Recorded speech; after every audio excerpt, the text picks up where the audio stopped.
Bienvenue au cœur des enjeux mondiaux. Abonnez-vous à Empire à coups frontières et activez la cloche de notification. Imaginez, vous préparez la guerre parfaite, rapide, propre, chirurgicale. Vous l'annoncez à la télé, vous envoyez vos bombardiers B2, les plus chers du monde, soit dit en passant, et boum, vous rentrez chez vous en héros. Fin de l'histoire, générique. Sauf que l'Iran n'a pas lu votre scénario. Et maintenant, vous êtes coincé dans le pire cauchemar de tout stratège américain. Une guerre qui refuse de se terminer. Bienvenue en février 2026, où Trump découvre que l'Iran joue aux échecs pendant que lui joue au poker. Pour Donald Trump, la guerre n'est pas une question de stratégie militaire. C'est une question d'image. Une production hollywoodienne avec des explosions, des déclarations viriles et surtout, un début et une fin bien définie. Le 22 juin 2025, Trump lance l'opération Midnight Hammer. 7 bombardiers B2 Spirit volent pendant 18 heures non-stop depuis le Missouri jusqu'en Iran. Plus de 125 avions participent. Ils larguent 14 bombes bunker buster de 30 000 livres chacune sur 3 sites nucléaires iraniens, Fordo, Natanz et Isfahan. Le général Dan Kane, chef d'état-major, déclare fièrement « C'est la plus grande opération de B2 de l'histoire américaine ». Les chasseurs iraniens ne décollent même pas. Les missiles sol-air restent silencieux. Techniquement, c'est un chef-d'œuvre tactique. Politiquement, c'est l'orgasme du contrôle du récit. Trump adore cette phrase. In and out, very quickly. Rapide, propre, efficace. Pas de bourbier comme en Irak, où 4500 soldats américains sont morts sur 2 décennies. Pas de guerre éternelle comme en Afghanistan. Non, ici, c'est simple. On frappe, on détruit, on repart. Le problème ? L'Iran n'a absolument aucune intention de jouer ce jeu. Vous voyez, Trump veut la guerre comme un produit Amazon Prime, livré en 24 heures, satisfaction garantie ou remboursée. Mais l'Iran vous envoie un colis piégé par la poste lente, avec un retour à l'expéditeur, et une note passive-agressive. Parlons chiffres. En décembre 2025, l'économie iranienne s'effondre. Le dollar américain atteint 1,4 million de rials. L'inflation grimpe à 42,2% en un seul mois. Le 28 décembre, les manifestations explosent. Des milliers de personnes descendent dans les rues. Pas seulement à Téhéran, mais dans 31 provinces, plus de 110 villes, 36 universités. La répression, brutale. Selon l'ONG Human Rights Activist News Agency, HRANA, au moins 6842 personnes sont tuées au 1er février 2026. D'autres sources parlent de 16 500 à 36 500 morts. Le gouvernement iranien admet 3 117 décès, mais qualifie la plupart des victimes de terroristes. Des familles doivent payer entre 480 et 1720 $ par balle pour récupérer les corps de leurs proches. Vous avez bien entendu, ils facturent les balles. Trump, voyant l'opportunité, tweet des menaces. Il envoie le porte-avions USS Abraham Lincoln dans le golfe Persique avec 5700 soldats supplémentaires. Il parle d'armada, de force écrasante, de violence si nécessaire. Il veut que l'Iran capitule. Négociations nucléaires, fin du programme d'enrichissement, paix, signature, photo-op. Mais voilà le génie machiavélique de Téhéran. Ils ne répondent jamais directement. Le 3 février 2026, un drone iranien s'approche du USS Lincoln. Un F-35 l'abat. Le même jour, des vedettes rapides du corps des gardiens de la Révolution tentent d'aborder un navire commercial américain dans le détroit d'Ormuz. Les navires fuient avant qu'un destroyer US n'arrive. Ce ne sont pas des actes de guerre, ce sont des irritations, des piqûres de moustiques. L'Iran transforme le conflit en une zone grise permanente, ni paix, ni guerre totale. Juste assez pour que Trump ne puisse jamais dire « mission accomplie ». L'Iran a passé 45 ans à perfectionner un art, transformer la faiblesse en force.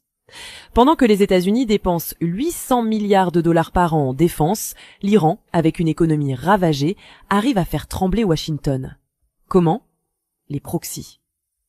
Hezbollah au Liban, les Houthis au Yémen, les milices chiites en Irak comme Kataïb Hezbollah. Selon des estimations, entre 2012 et 2020, l'Iran a dépensé plus de 16 milliards de dollars pour soutenir ces groupes. Malgré la chute du régime Assad en Syrie fin 2024, malgré l'affaiblissement de Hezbollah après sa guerre avec Israël, le réseau reste actif. En janvier 2026, des rapports de renseignement occidental confirment que l'Iran a repris la livraison de missiles au Hezbollah via l'Irak et la Syrie. Une tergaison de 750 tonnes d'armes iraniennes est interceptée près du territoire contrôlé par les Houthis au Yémen en juin 2025. Le message est clair, même affaibli, l'Iran peut frapper partout. Trump est piégé dans un dilemme impossible. Ne pas frapper, c'est paraître faible, mais frapper déclenche une réaction en chaîne incontrôlable. Si Washington attaque Téhéran, le Hezbollah peut lancer des roquettes sur Israël. Les Houthis peuvent fermer le détroit d'Ormuz par où transite 20% du pétrole mondial. Les milices irakiennes peuvent attaquer les 40 000 soldats américains stationnés au Moyen-Orient. Ali Shamkhani, conseiller du Guide suprême, le dit clairement. Toute action militaire américaine sera considérée comme le début d'une guerre. La réponse sera immédiate, globale et sans précédent. Le ministre des Affaires étrangères, Abbas Araghchi, ajoute dans le Wall Street Journal « Une confrontation totale sera féroce et s'éternisera ». L'Iran ne cherche pas à gagner militairement. Il cherche à survivre politiquement en épuisant la volonté américaine. Février 2026. Les négociations commencent enfin. Turquie, Qatar, Égypte et Oman jouent les médiateurs. Trump déclare qu'il est en discussion avec l'Iran. Il nous parle sérieusement. Le ministre iranien Araghchi dit qu'il est confiant qu'un accord peut être atteint. Mais l'Iran impose des conditions. Il veut que les négociations se déroulent à Oman, pas à Istanbul. Il veut des discussions bilatérales, sans observateurs régionaux. Il veut parler uniquement du nucléaire, pas des missiles, pas des proxys, pas de Hezbollah. Trump hésite. Il veut un grand accord. Mais l'Iran joue la montre. Chaque jour qui passe, l'Iran reconstruit ses sites nucléaires encore plus profondément sous terre. L'Agence internationale de l'énergie atomique, AIEA, rapporte que l'Iran a déjà stocké plus de 408 kg d'uranium enrichi à 60%. Assez pour fabriquer 9 bombes nucléaires. Le vrai danger ? Un accident.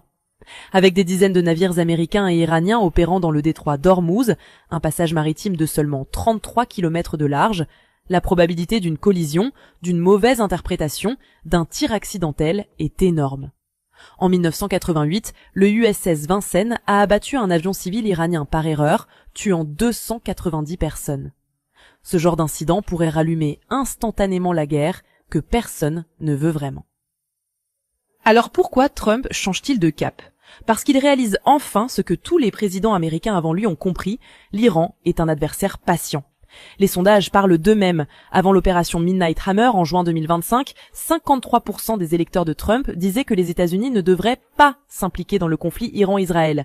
Un sondage du Washington Post montrait que 45% des Américains s'opposaient aux frappes aériennes contre l'Iran, seulement 25% les soutenaient. Trump, obsédé par ces chiffres de popularité, voit bien que la guerre longue n'est pas vendable. Ses alliés conservateurs comme Rand Paul et Tucker Carlson le critiquent ouvertement. Même dans son propre camp, on lui dit « On n'a pas voté pour une autre guerre sans fin ». Alors Trump pivote. Il parle maintenant de diplomatie d'abord. Il dit « Nous avons une force énorme qui se dirige là-bas, mais si nous pouvons trouver un accord, ce serait formidable. Sinon, des choses probablement mauvaises se produiront. » Notez le langage. Probablement mauvaise, pas certainement catastrophique. Trump laisse une porte de sortie, pour lui, pour l'Iran, pour tout le monde. Février 2026. Les négociations sont prévues à Oman, vendredi. L'envoyé spécial Steve Witkoff et Jared Kushner, le gendre de Trump, sont censés rencontrer Abbas Araghchi. L'enjeu, éviter une guerre régionale totale. Mais soyons clairs, personne ne gagne ici. Trump voulait une victoire rapide et nette. Il se retrouve avec des négociations interminables. L'Iran voulait survivre au choc américain, il y est parvenu, mais au prix de milliers de vies dans les rues de Téhéran, de son économie en ruine et d'un réseau de proxy affaibli. La vraie leçon, l'illusion de la guerre propre n'existe pas. Pas avec l'Iran, pas au Moyen-Orient. Trump peut envoyer ses B-2, ses porte-avions, ses missiles Tomahawk, mais tant que l'Iran contrôle le tempo du conflit, tant qu'il peut activer ses alliés à Beyrouth, à Bagdad, à Sanaa, il transforme chaque frappe américaine en une nouvelle carte à jouer. Et c'est exactement ce que Trump déteste le plus, un jeu qu'il ne contrôle pas. Un récit qui refuse de se terminer proprement, une guerre qui, pour reprendre ses mots, refuse de sortir quickly. Alors, est-ce que Trump va attaquer à nouveau ? Est-ce qu'un accord nucléaire sera signé ? Personne ne sait. Mais une chose est sûre, entre Washington et Téhéran, le poker menteur continue. Et pour l'instant, l'Iran a les meilleurs bluffs.